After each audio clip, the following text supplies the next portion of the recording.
रात का वक्त अदिति और समर्थ एयरपोर्ट पर खड़े थे। उनकी फ्लाइट 5 मिनट में आने वाली थी। नकुल चेक इन कर कहता है, बॉस हो गया, अब हमें चलना चाहिए। समर्थ अपना सर हाँ में हिला देता है और जाने लगता है, तो अदिति समर्थ के बाजुओं को पकड़ लेती है, जिसे देख समर्थ कुछ नहीं कहता और फ्लाइट में चढ़ जाता है। वैसे तो वो दोनों अपनी पर्सनल जेट से जाने वाले थे, लेकिन दादी जी के कहने पर समर्थ को पब्लिक प्लेन से जाना पड़ रहा था। अदिति और समर्थ का सीट लास्ट कॉर्नर में था, जहां से उन्हें कोई भी देख नहीं पाता, और नकुल वो सामने बैठा था। समर्थ अदिति के साथ बैठा था और अदिति वो अपनी आंखें बड़ी किए चारों तरफ देख रही थी कि फ्लाइट की उड़ान भरने की अनाउंसमेंट होती है और सभी सीट बेल्ट लगाने लगते हैं। समर्थ सीट बेल्ट लगा अपने हाथ में पकड़े फाइल को पढ़ने लगता है कि उसकी नज़र अदिति पर जाती है, जो सीट बेल्ट लगाने की कोशिश कर रही थी, लेकिन उसे वो लग ही नहीं रहा था, जिसे देख समर्थ गहरी सांस ले अदिति के सीट बेल्ट को लगाने लगता है। अदिति समर्थ को एक बार फिर अपने करीब महसूस कर उसकी सांस तेज चलने लगती है और वो गहरी गहरी सांस लेने लगती है और उसके दिल की धड़कन तेज होने लगती है, जिसकी आवाज़ समर्थ को भी सुनाई दे रही थी। वही समर्थ भी अदिति के स्लिम कमर को देख अपना कंट्रोल खो रहा था और उसका वो तिल, जिसे देख समर्थ को अपना गला सूखता हुआ महसूस होने लगता है और वो अनायास ही अपने हाथ अदिति के कमर पर रख झुककर अदिति के उस तिल को चूम लेता है। समर्थ की इस हरकत से अदिति कांप जाती है और समर्थ वो अपने होश में आता है और अदिति से अपनी नजरें फेर फाइल को देखने लगता है। वही कोई था जो अदिति को देख रहा था और वो उनके बगल में बैठा एक आदमी था जो विदेशी था, जिसकी नज़र अदिति और समर्थ पर थी और वो समर्थ को अदिति के कमार पर किस करत देख लेता है, जिसे देख वो अदिति को देखने लगता है। वही अदिति वो किसी की नज़र खुद पर महसूस कर इधर उधर देखने लगती है, जहां उसकी नज़र उस विदेशी पर जाती है जो उसे देखकर मुस्कुरा रहा था, जिसे देख अदिति जल्दी से अपनी नज़र फेर लेती है और खुद को थिक करने लगती है। थोड़ी देर फ्लाइट टेक ऑफ होती है और अदिति वो अपनी आंख बंद करके समर्थ के बाजुओं को अपने दोनों हाथों से कसकर पकड़ लेती है।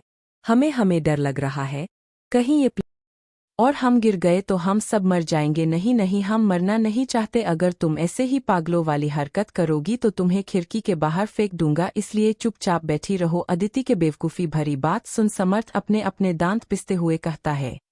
समर्थ की बात सुन अदिति डरती हुई कहती है, यहाँ हमें डर लग रहा है और आप हमें बाहर फेंकेंगे। हम दादी को बताएंगे कि आप हमें खिड़की से फेंकना चाहते थे। समर्थ कुछ नहीं कहता कि अदिति को महसूस होता है कि प्लेन उठ रही थी, जिसे एक नज़र देख अदिति कहती है, आपने हमारा ध्यान भटकन के लिए ऐसा कहा था ना। समर्थ अदिति को देखता है और कहता है, हमें पहुंचने में 6 घंटे लगेंगे, तो तुम सो जाओ। समर्थ की बात सुन अदिति अपनी आंखें बंद कर सो जाती है, जिसे एक नज़र देख समर्थ अपने बैग से एक मिनी ब्लैंकेट निकाल अदिति को कवर कर देता हूँ और फिर अपनी नज़र घुमा उस विदेशी को देखता है, जो अभी भी बेशर्मी से अदिति को देख रहा था। समर्थ की जल्दी हुई नज़र को देख वो आदमी अदिति से अपनी नज़र फेर लेता है और समर्थ वो अदिति को देख फिर से फाइल पढ़ने लगता है।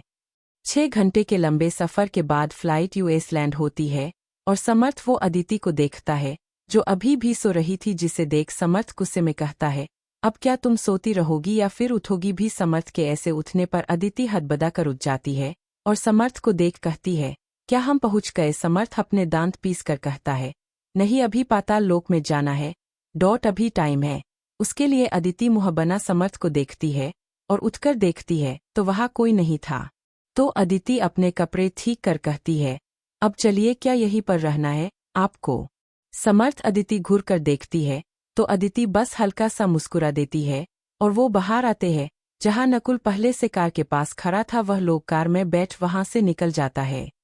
कार में बैठ अदिति यूएस के सड़क को देख रही थी, जहां की खूबसूरती देख अदिति के चेहरे में बहुत ही प्यारी मुस्कान थी, जिन्हें समर्थ अपनी कनखियों से देख रहा था। अदिति खुश हो समर्थ से कहती है, सुनिए, क्या आप हमें यूएस घुमाएंगे। देखिए ना कितनी सुंदर जगह है। ये समर्थ अदिति को देखता है और अपने लैपटॉप में देख बिना किसी भाव के कहता है, ये यूएस है, तुम्हारा गांव नहीं, जहां तुम घूमोगी तुम जैसे गांव की लड़कियों के लिए ये नहीं है। समर्थ के जवाब को सुन अदिति की आंखें भर आती है और वो सीधा बैठ अपना सर झुका लेती है।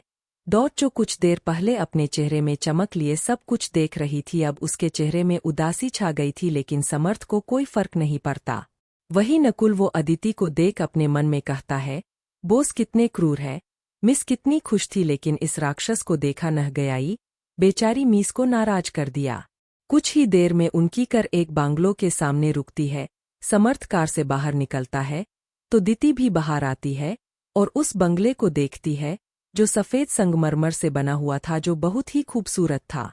समर्थ आगे बढ़ जाता है, जिसे देख अदिति भी उसके पीछे जाते हुए कहती है, रुकिए हमें भी साथ ले चलिए। लेकिन समर्थ अदिति के बातों को इग्नोर कर तेजी से चलने लगता है और बेचारी अदिति चल काम रही थी, दौड़ना ज्यादा रही थी।